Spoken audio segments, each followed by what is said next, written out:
puedo decir que los programas que hay contra la gente que ha cometido mi delito son efectivos, se puede lograr. Si uno quiere, yo lo he logrado. Y ahora hay que ver con el tiempo si es efectivo o no es efectivo. Gregorio Cano, el violador condenado por 15 agresiones sexuales y 2 tentativas, ha quedado en libertad esta madrugada tras 20 años en prisión. Instituciones penitenciarias han advertido de que Cano no está rehabilitado, lo cual podría poner en riesgo a cualquier mujer. La Fiscalía ya ha pedido a los Mossos de Escuadra que hagan una vigilancia no invasiva de este sujeto. A pesar de ello, la alarma social se mantiene.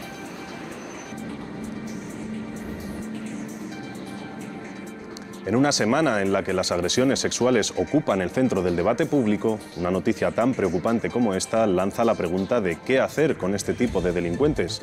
Buenas noches y bienvenidas a Público al Día.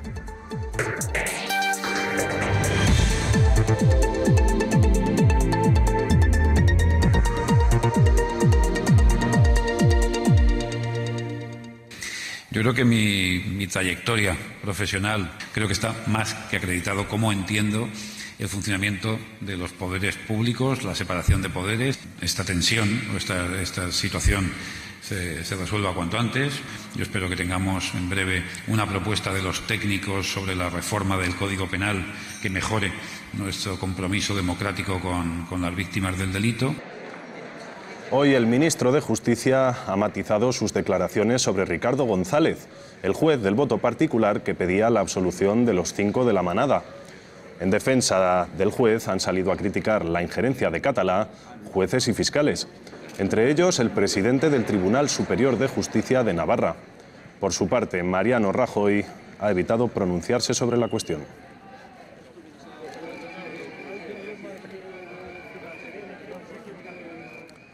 La sentencia de la manada ha dado ya la vuelta al mundo. Diversas organizaciones consideran que atenta contra los derechos de las mujeres.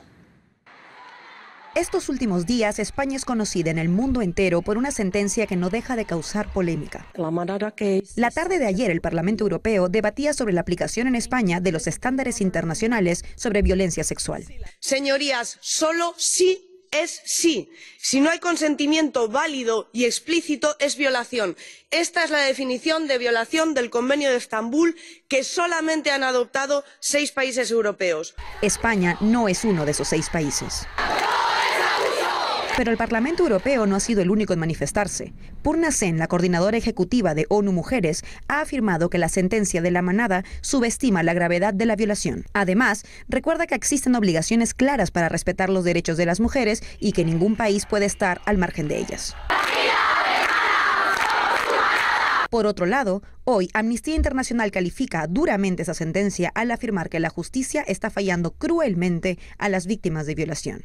Para Mónica Costa Rivas, el voto particular de Ricardo González agrava aún más los daños causados por la sentencia. 1 de cada 10 mujeres en la Unión Europea ha sufrido algún tipo de abuso sexual y 1 de cada 20 ha sido violada. Urge tomar medidas y cumplir los convenios firmados.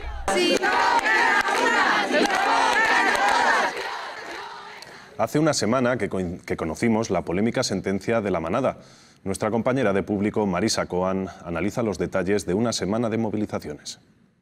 A pesar de haber transcurrido ya una semana desde que reconociéramos la sentencia en el juicio de la manada, las críticas y las movilizaciones no han cesado, es más, parecen incrementarse. Las críticas de organismos internacionales como ONU Mujeres, Amnistía Internacional y recientemente el Parlamento Europeo parecen servir también de acicate. Este próximo viernes una concentración en Madrid irá desde la calle Atocha hasta la Audiencia Nacional pidiendo que se acabe ya con la cultura de la violación. Y el próximo lunes, por no ir más lejos, una movilización en la Plaza del Castillo de Pamplona volverá a gritar alto y claro: no es abuso, es violación. Declaración final de ETA al pueblo vasco. ETA ha desmantelado totalmente el conjunto de sus estructuras. ETA da por concluida toda su actividad política. ETA ha formalizado su anunciada disolución con un discurso de Josu Ternera. El vídeo se ha hecho público esta tarde en una jornada marcada por los encuentros con diplomáticos y expertos vinculados con la resolución de conflictos. Tras más de medio siglo de lucha armada, la decisión de la banda terrorista se produce 24 horas antes de que comience en la localidad vasco-francesa de Cambo el encuentro internacional en el que se certificará la desaparición definitiva de ETA.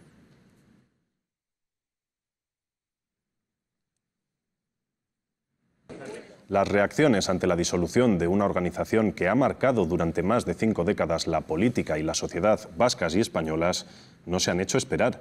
Pero, ¿cómo se está gestionando el fin de ETA? Un alto el fuego permanente. Desde que ETA anunciara su intención de disolverse a mediados del pasado mes de abril, las reacciones no se hicieron esperar, tanto por parte del independentismo vasco. Supone además una contribución definitiva a la paz, la convivencia y la reconciliación en nuestro pueblo.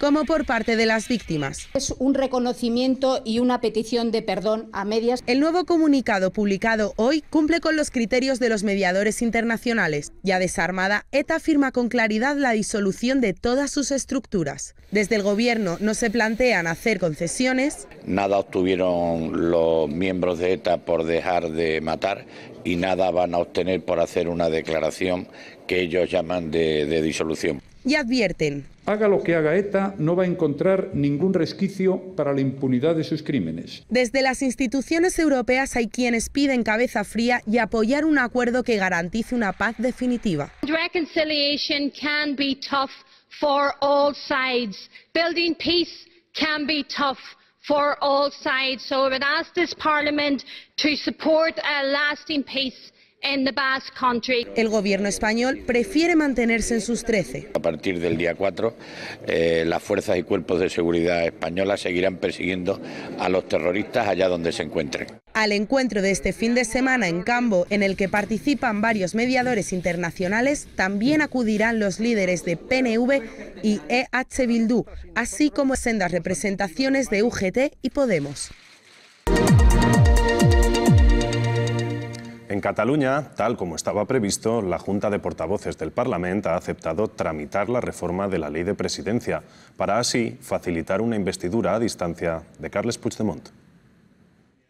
El Parlamento ha arrancado hoy el pleno para reformar la ley de presidencia, pero la mayoría independentista ha retirado del orden del día, minutos antes del pleno, una propuesta del resto de grupos para investigar si la Generalitat espió a periodistas y políticos. El cambio de última hora ha indignado mucho a toda la oposición. Supone un peligrosísimo precedente en este Parlamento de que la mayoría parlamentaria pueda suprimir sin causa alguna determinados puntos del orden del día cuando por motivos políticos quiera hacerlo así. Y es que los independentistas centran esta sesión plenaria que terminará mañana en la reforma de la ley de presidencia, que tampoco apoya ningún partido de la oposición. Aquesta reforma de la llei de la presidència, si s'aprovés, no està pensada per avançar. No està pensada per recuperar les nostres institucions, no està pensada per acabar amb l'aplicació de l'article 155. De hecho, es más relevante la reunión de Junts per Catalunya del sábado, donde se decidirá el nombre del candidato a presidencia. Todo apunta a Elsa Artadi, de quien los comuns han recordado hoy que fue asesora de un govern que aplicó recortes millonarios a la universidad pública. Esto sucede un día después de que se cumplan 6 meses del encarcelamiento de Oriol Junqueras y Joaquim Forn. Para dar voz a quien no la tiene, para contar historias que suceden, porque es la mejor profesión del mundo. Muchos periodistas han querido expresar la razón por la que eligieron esta profesión en el Día Mundial de la Libertad de Prensa. Mediante el hashtag Soy periodista porque, las redes sociales se han llenado de razones para ejercer el periodismo.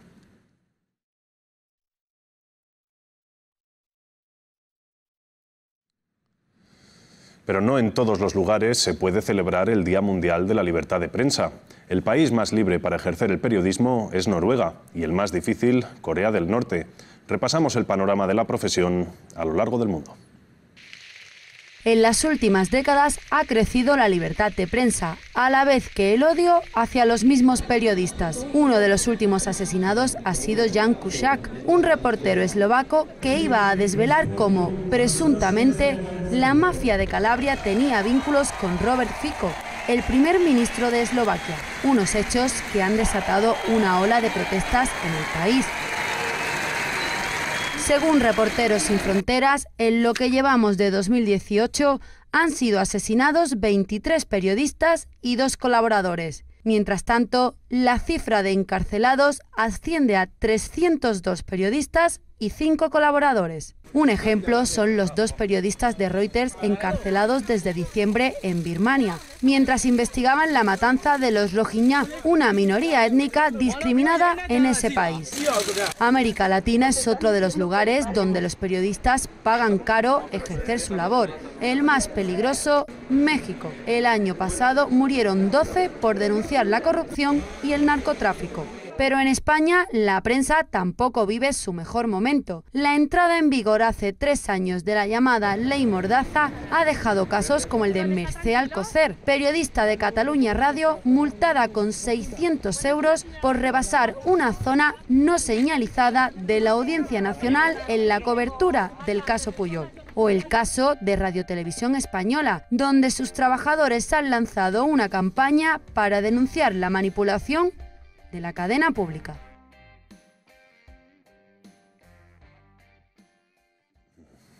Ya hemos visto que tampoco en España está garantizada la libertad de prensa. Nos lo cuenta Alfonso Armada, presidente de Reporteros Sin Fronteras.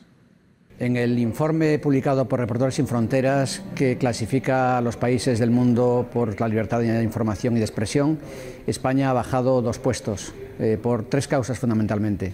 Primero, por lo ocurrido en Cataluña, el acoso desde redes sociales y de instancias gubernamentales de la Generalitat a la libre información, que hizo muy difícil informar en Cataluña después del referéndum y antes. También por 2 periodistas y escritores turcos que fueron detenidos el verano pasado por una orden dictada por el gobierno turco, aprovechándose de Interpol. Afortunadamente el gobierno español impidió que fueran extraditados a Turquía. Y por último, la ley Mordaza, que está sirviendo para que se cometan muchas extorsiones contra periodistas y haciendo más difícil informar en España. Además de eso, el gobierno está bloqueando el estatuto que permitiría una televisión pública mucho más independiente y libre. Desde Reporteros Sin Fronteras esperamos que se corrijan estas derivas que empobrecen la libertad de información en nuestro país. Empiezan las imputaciones por el máster de Cristina Cifuentes. La profesora Cecilia Rosado y la funcionaria Amalia Calonge están citadas el próximo 10 de mayo. Rosado es la única profesora que declaró que su firma no fue falsificada en el acta de evaluación del trabajo de fin de máster de la expresidenta. Calonge fue la funcionaria que cambió las notas de Cifuentes. También declararán como testigos 9 de los alumnos del máster que se beneficiaron de la convalidación de asignaturas. La expresidenta, de momento, no ha sido citada.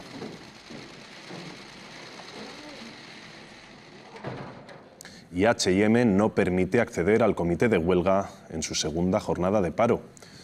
La firma textil ha impedido la entrada a los representantes sindicales en su planta logística de Torrejón de Ardoz. Los trabajadores han cifrado en más de un 90% el seguimiento de la convocatoria, la segunda tras la del pasado lunes. Entre sus reivindicaciones, los empleados exigen atrasos en sus nóminas y el reconocimiento de todas las categorías profesionales.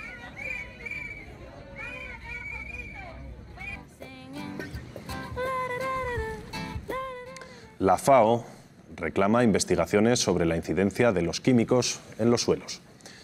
La minería, la industria y la agricultura son responsables de la contaminación de grandes masas de tierra, que duplicarán su impacto para 2050. Según el gobierno chino, el 16% de su superficie está afectada por dichas actividades. Gran parte de culpa también la tienen los crecientes desechos urbanos generados, que para 2025 duplicarán los actuales hasta las 2.200 toneladas anuales. Las tormentas de arena y los fuertes vientos dejan cerca de 100 muertos en India. Varias viviendas y árboles se han venido abajo debido a las rachas de hasta 130 km por hora. Los estados más afectados del país son los de Uttar Pradesh y Rajasthan. A pesar de que las autoridades emitieron avisos 2 horas antes de la llegada de las tormentas, no se han podido evitar los 125 muertos y 200 heridos. El año pasado ya murieron 50 personas y alrededor de 2 millones se vieron afectadas por las lluvias e inundaciones del monzón. Hasta aquí Público al Día por hoy.